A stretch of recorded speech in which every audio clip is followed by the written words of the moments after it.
Edward Gibbon said that in I think 1776 to 1789 he was writing the history of the decline and fall of the Roman Empire, one of the great books of history, and he argued that Rome's collapse was due less to external invasion and more to internal decay, a slow erosion of civic virtue, political corruption, military overreach, and the weakening of traditional institutions exacerbated by what he considered to be the enervating effects of a new belief. In that case, it was Christianity. His overarching thesis was that Rome fell because it had grown too large, too complex, too decadent to sustain itself.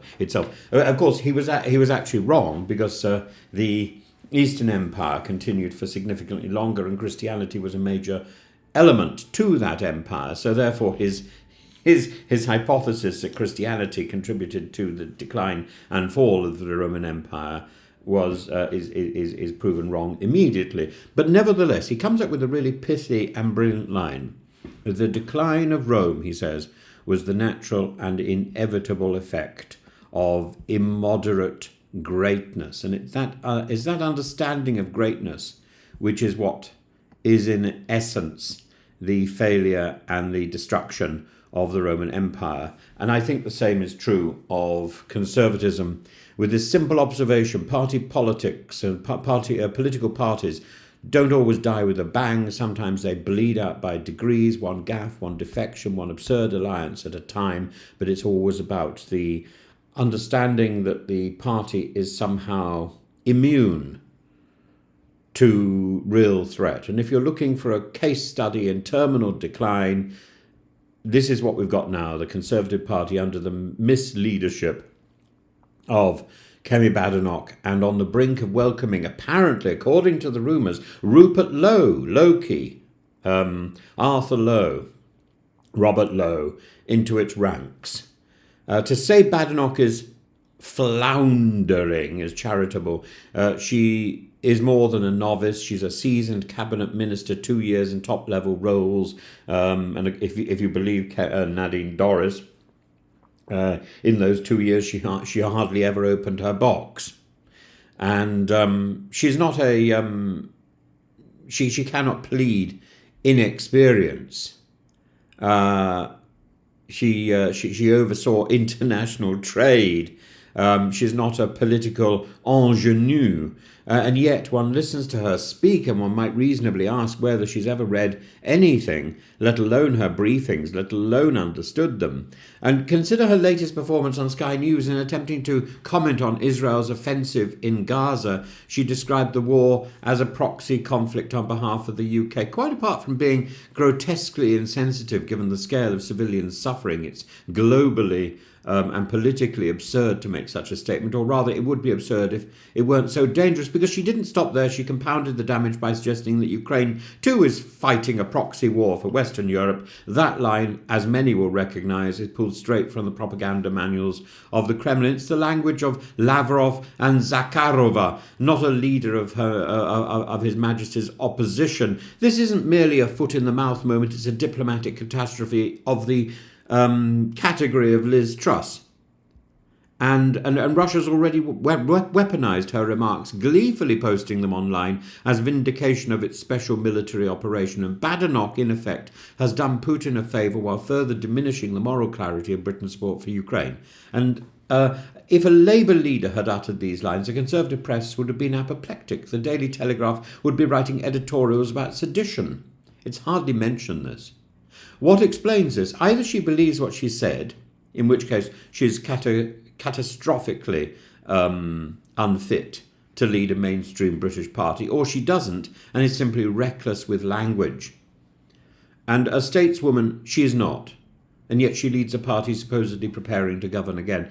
This gaffe isn't a solitary sin, it's part of a pattern, a rolling cavalcade of verbal misfires, unforced errors and policy incoherence. What's worse is that her own party knows it. Tory MPs are already plotting to remove her. The knives are out. And Badenoch, like some ill-fated Sisyphus, is still flapping around. And thinking that she's got a goal. And into this febrile, leaderless void steps a man like Rupert Lowe, a political vulture circling a wounded beast. This former Reform MP, ousted from the party amid allegations of abuse and bullying.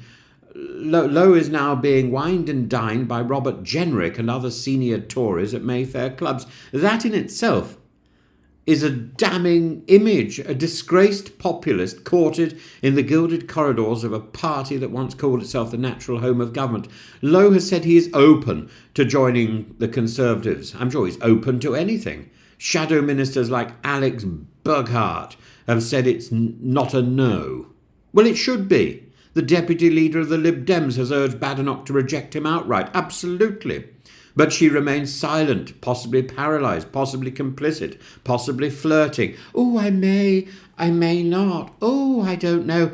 I'm going to think about it. Well, either way, the signal is clear. There are no longer red lines, only red carpets. And this isn't simply about Rupert Lowe, it's about what he represents. The slow absorption of Faragist populism into the Conservative bloodstream, injected man by man, moment by moment, whim by whim. The party's not just drifting rightwards, it's actively seeking out the most toxic fragments of Reform UK, the flotsam and jetsam rejected even by Farage, hoping that it will lead to revival, hoping it will lend to electoral oxygen. It's the logic of addiction, knowing the substance is poisonous but craving the hit all the time.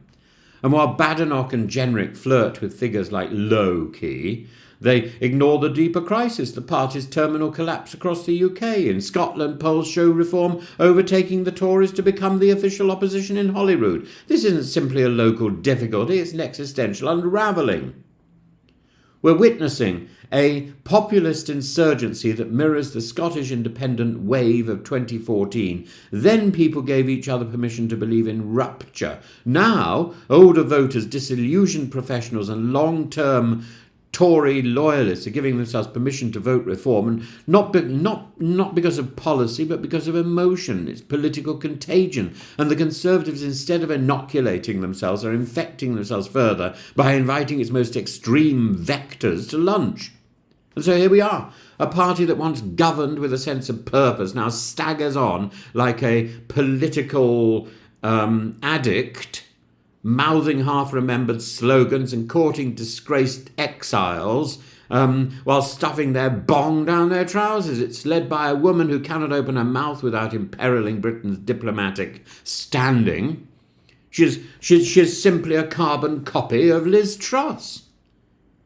It's considering giving a home to a man too controversial for Reform UK.